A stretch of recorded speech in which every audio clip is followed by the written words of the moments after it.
Good morning, everybody. Welcome to another Daily Market Part brought to you by Mike Bjork. Today is Hump Day. It's Wednesday, August 28th. Nothing on the economic calendar today. It's a quiet day in terms of data. However, we do got kind of a busy day in terms, excuse me about that, headline news. Stock markets are mixed. They're not trading a lot. NASDAQ is down a little bit.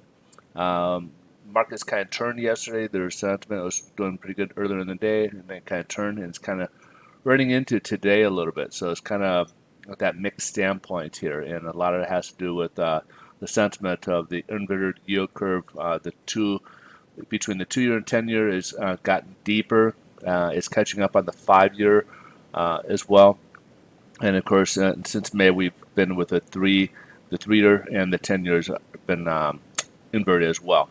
So that's on investors' mind, as well as they're starting to kind of give up hope on any possible agreement between U.S. and China. There's that sentiment. It's been kind of dragging on a little bit. It's kind of intensified. There's been a lot of drama, ups and downs. That they're getting kind of worn out with the thought process of if it may ever may happen.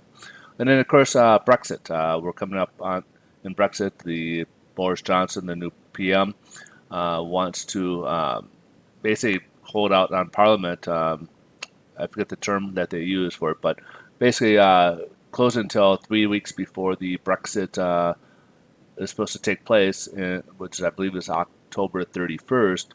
And essentially that is going to leave it to be what they believe to be a sign of a no Brexit deal, which they believe could severely hurt or severely impact both Europe as well as UK's economy.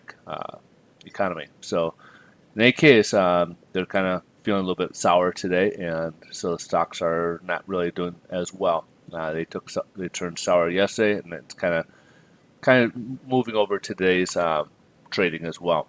So let's see how this is playing out in the bond market. Bond market is kind of in really not much of a position today. It's only up about 3 basis points. As you can see here, we didn't have much change from where we started in the morning and then today. So we're only up about 3 basis points. So mortgage rates will remain unchanged. As you can see, it did test a little bit, kind of approach the ceiling of resistance here. So, but it hasn't quite yet been pushed. The 25-day moving average is now kind of at the floor of support, which could give us that big boost and kind of push us further. So we may have something down the line here very soon that may force us one way or the other, which most likely the trend has been upwards.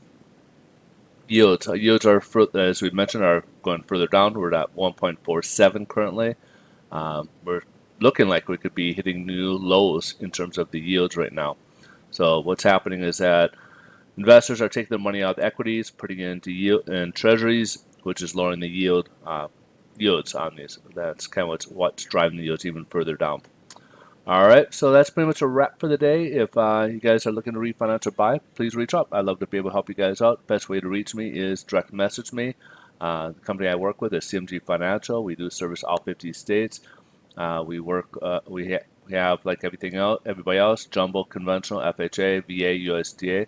We do also carry some niche loans that some people don't carry, which is loans specific for real estate investors. We got loans, bank statement loan programs, which are can be used for W-2 wage earners, but most specifically for self-employed borrowers. And then we got foreign national loans. And then on top of that, we've got 2 loans of our own that CMG only offers, and that is the all-in-one loan, where basically gives you more control and flexibility, allows you to pay off your mortgage much quicker and much rapid pace, and save yourself potentially hundreds of thousands of dollars in interest payments. Some people I'm currently working with are basically in line to pay off their mortgage in 5 to 7 years, saving themselves. One is $141,000, another one is about $500,000 in interest payments. And basically, these are $540,000 loans. So it's a pretty remarkable loan. And if you guys want more information, again, direct message me. I'd love to be able to discuss it further with you. And Home Fund is definitely a down payment program. So that's a wonderful program for those who want some assistance or need some assistance to help them get into a home. All right, you guys have a great rest of your day. Thanks so much for watching. We'll catch you guys tomorrow. Bye-bye.